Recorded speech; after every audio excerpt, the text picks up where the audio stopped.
It's RotoFanatic.com's quality start for Monday, August 10th, 2020. Ramon Laureano, out. We're going to be bye-bye. See ya. Nice knowing you. Darn it, why did you have to get baited into that, Ramon? That's such a bummer. But he'll probably be gone for a while. The good news is, though, the A's are rolling, so they're going to be just fine without him, most likely. We'll talk about who left us. He left us. Somebody left somebody on base this weekend. Every day, a teammate leaves another teammate in the lurch. It's unfortunate. We got strikeouts from Jays Paxton and Dalton Nelson Lamet. Looking good.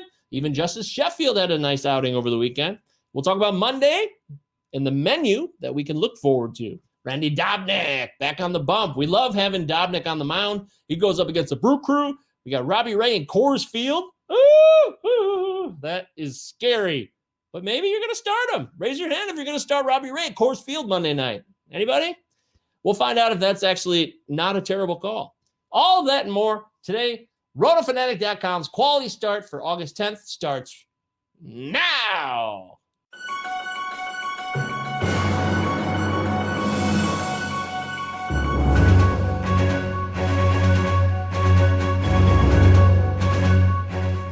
The King of the North! The weekend was filled with a lot of solid contributions.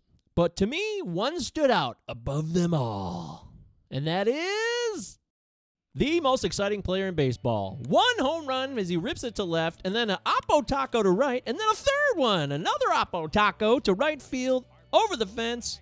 It was a doubleheader of action for the Braves. Ronald Acuna went 5 for 8, 3 round trippers, 8 RBIs, 3 runs scored. Look at that bat speed. This is the most exciting player in baseball, bar none. The first rule of Fight Club is you do not talk about Fight Club.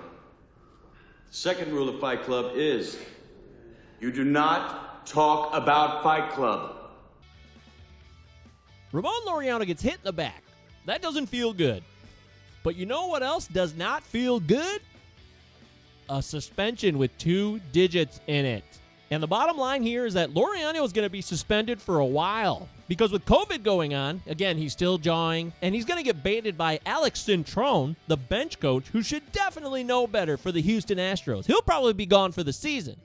But Laureano has to keep his cool because with COVID, you cannot be making contact with each other. This is too risky, and MLB has already set a precedent with Joe Kelly. So unfortunately, if you have Ramon Laureano on your team, he's not going to be around. Why don't you just make 10 louder and make 10 be the top number and make that a little louder? These go to 11.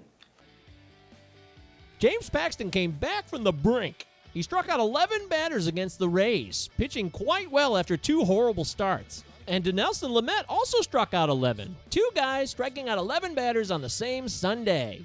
Dinelson had a no-hitter going through 6 before he gave up his first hit, which just happened to be a home run. But there was no walks, and that's a hell of a day if you ask me. Dinelson certainly has nothing to hang his head about after this outstanding start for the rock-solid Padres. 11! But that's not what I'm gonna do. Here are all the baseball players who left their teammates on base over the weekend. So this encompasses all 3 days, Friday, Saturday, Sunday. Nolan Arenado did something quite unique. He left 10 runners on base for the Rockies against the Mariners, but only in 2 games as he had an off day on Sunday. But Matt Olson takes the crown for the weekend, along with his teammate Marcus Semien 2 behind him, even though the A's swept the Astros. And now it's time for Govier's Guys! Govier's Guys always looks at players that are, below the surface. We don't want to give you obvious choices. I want to give you players that are deep picks, but will provide legitimate value for your fantasy team. That's the whole purpose of this segment.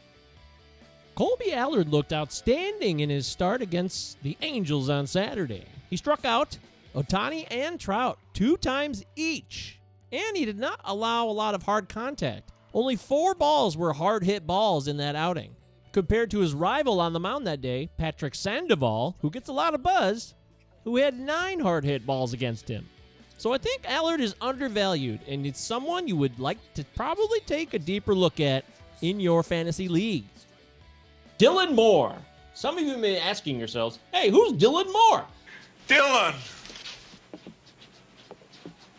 You son of a bitch. This is Dylan Moore on Sunday, hitting a home run right center field at T-Mobile Park, over the wall, 370-plus feet, exit velocity 102 miles per hour, a rock-solid home run, his second Oppo Taco of the season of the 3 home runs he's hit. He's also stolen 3 bases, and he gives you a 935 OPS in limited sample size, but still, there's a lot to like about this kid. He also has a lot of positional flexibility. Second base, shortstop, outfield. He can provide you a range of flexibility and really tighten up that bench for you. Now, I'm not saying this is a guy you'll start all the time, but I myself picked him up in TGFBI on Sunday night through FOB bidding. So I'm going to be looking to use him in spots where I have to fill holes. When there's guys with COVID out, like Chris Bryant couldn't play because the Cardinals had COVID. So I can fill in more at third base until Bryant is available again. Corbin Burns. Watch him strike out Nick Castellanos with the bases loaded. Burns pitched in relief in this outing. He only gave up 1 hit. He pitched 5 1/3 innings. 1 earned run, 3 walks, 8 Ks, and only had 2 hard-hit balls against him. And that is a tough Cincinnati offense, mind you. He's been in relief the last 2 appearances in the previous fantasy week. But that's okay, because he's still getting starters innings. Brett Phillips of the Royals. Yes, Brett Phillips. Once upon a time, Phillips was a highly touted prospect, but he's basically an afterthought now. However, he is providing value. Now, this is definitely deep league, lower end value. We're talking big rosters, 16-team leagues, 2-catcher roto leagues, 15-team minimum. These are areas where Brett Phillips can fill in and provide you steals. He's got 3 steals already, and he's walking at a decent clip, about 10% walk rate. So if he can get on base for you, maintain a decent average, and steal bases, then you're getting a bonus from an area you probably didn't expect it from. And I'm certain that Phillips is available in most leagues at this time.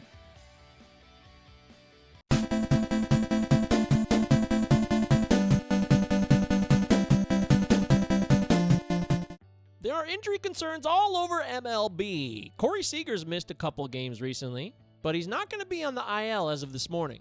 Charlie Morton's shoulder, he left the game after 2 innings on Sunday, and we don't know if he will go on the IL either.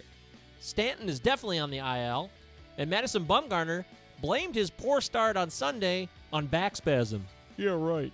Mike Moustakas is on the IL for the 2nd time this year. But in good news, Tim Anderson expects to be back in Comerica Park for the series with the Tigers this week. Put that coffee down.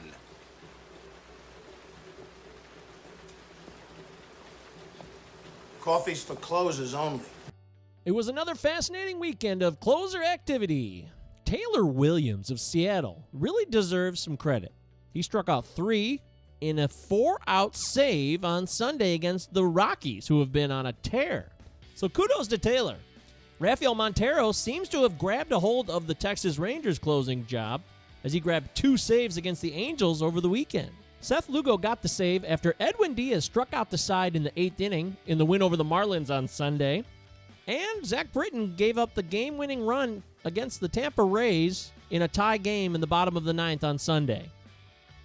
We have 10 games on the docket for Monday. Robbie Ray is in Coors Field. His last outing against the Astros had a lot of hard-hit balls by George Springer and Carlos Correa and Kyle Tucker, but he got 6 strikeouts to 2 walks, but also gave up the 6 earned runs with a lot of that hard contact. So you're rolling the dice there with Ray.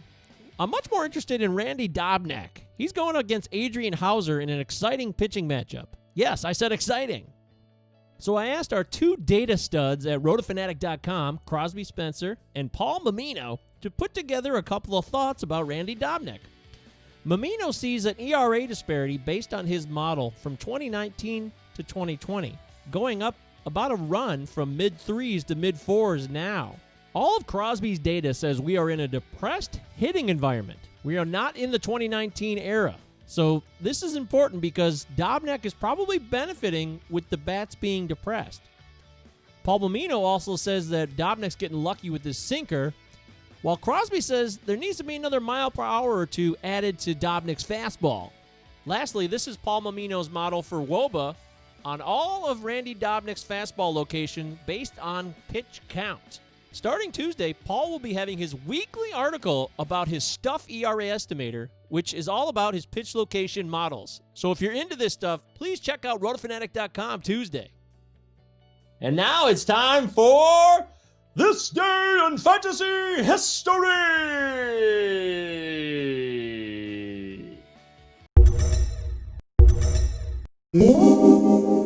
That's right, it's time for my favorite part of the show, where we take a moment, just a brief moment, to say thank you. Thanks for the fantasy contributions that you made to our squad.